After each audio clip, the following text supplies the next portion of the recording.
How's it going, everyone? My name is Robert Baker. I am here with Guitar Control today to give you 3 easy beginner guitar techniques. Now, these are not geared towards a beginner who is maybe you're just picking up guitar for the first time. I'm talking about a beginner who, you've got some chords on your fingers, looking to just kind of like increase that chord repertoire. Maybe you've started getting into some scale, some pentatonic, stuff like that.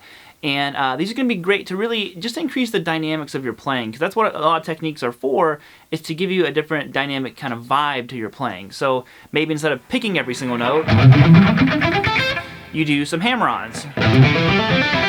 Maybe do both. Maybe you slide.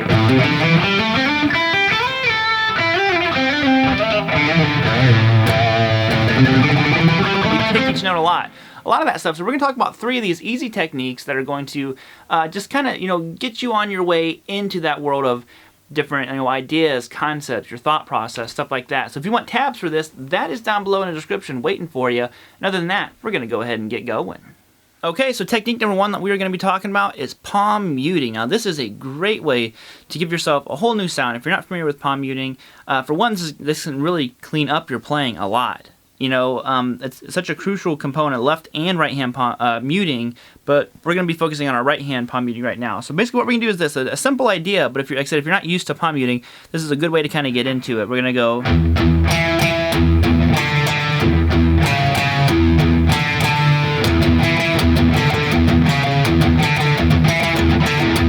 You notice I'm not palm muting everything. Now I'm palm muting the low E string. What I do, I take my hand right here, and I'm resting it all the way back here on my bridge. I'm not sure how well you can see that. Right there.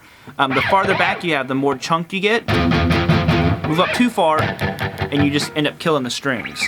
So basically what I'm doing is I'm palm muting the low E string twice. Then I go to 7 on the A and play it twice, unmuted.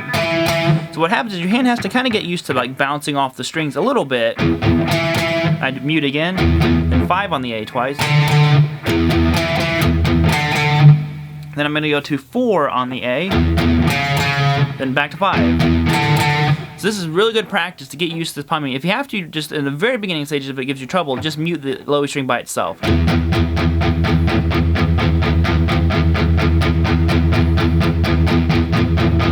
and then...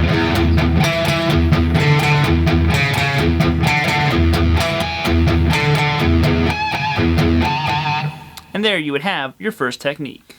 Technique number 2 is going to be hammer-ons. So we're not going to worry about pull-offs yet. I've always felt like pull-offs were a little bit more difficult to control. It could be different, every guitar player has a different experience with them, but I'm going to do hammer-ons. So I'm going to take a A minor pentatonic scale, which would go like this, and just go 5-8 on the low E string, 5-7 on the A, and the D, and the G, 5-8 on the B, and 5-8 on the high E. Very common shape.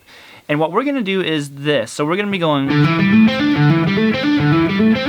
Notice we're using like the little section right out of the middle of the scale. We're going to go 5 hammer-on 7 on the A, 5 hammer-on 7 on the D, and 5 hammer-on 7 on the G. Now what exactly do I mean by hammer-on? So what I'm doing is I'm playing the first note, the 5th fret on the A string, and your starting note is so crucial to a strong hammer-on, or eventually you'd want to build it into what we would call a legato phrase. So I'm going 5... and I take my finger and I hammer it down. I'm aiming for the middle of the fret, or you can aim for the front of the fret. Try to avoid the back. You might end up, being too far back and you get that sound. And I'm landing on this part of my finger, kind of like the tip of it. So I do that on the A, D, and G, and I can start over again. And you notice what happened here is it cuts down on how much your right hand needs to be involved, and it sounds different. Listen to it all picked once.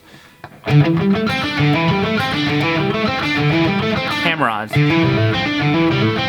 Hammer-ons have a smoother sound to them, so that's why doing something like this is really crucial. Now you can do that with any set of 3 out of the scale, maybe the top 3 strings.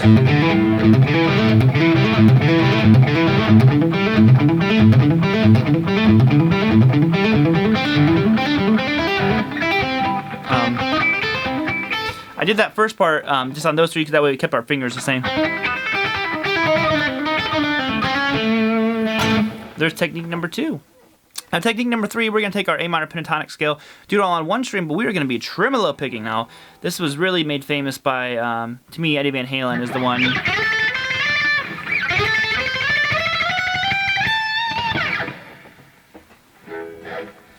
So what we're doing is we're going to go start down here on 3rd fret of the high E string. We're going to pick it. Now when you tremolo pick, it's all alternate picking, but basically don't worry about how many times you're picking the string, you just want to pick it consistently. Now one thing you want to watch in the beginning, a lot of beginners tend to stick a lot of their pick out.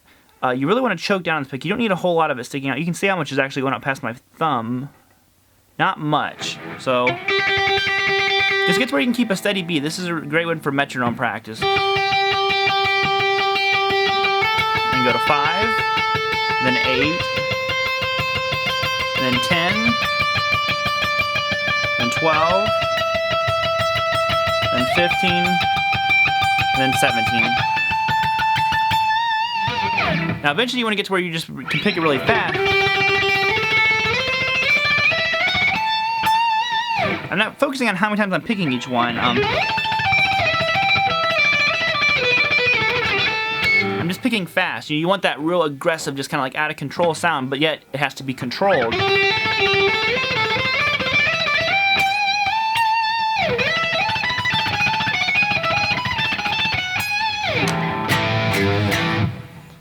Alright, I hope you guys enjoyed that lesson. Make sure you check out, we have lots of other lessons like this on all kinds of beginner topics, stuff like that.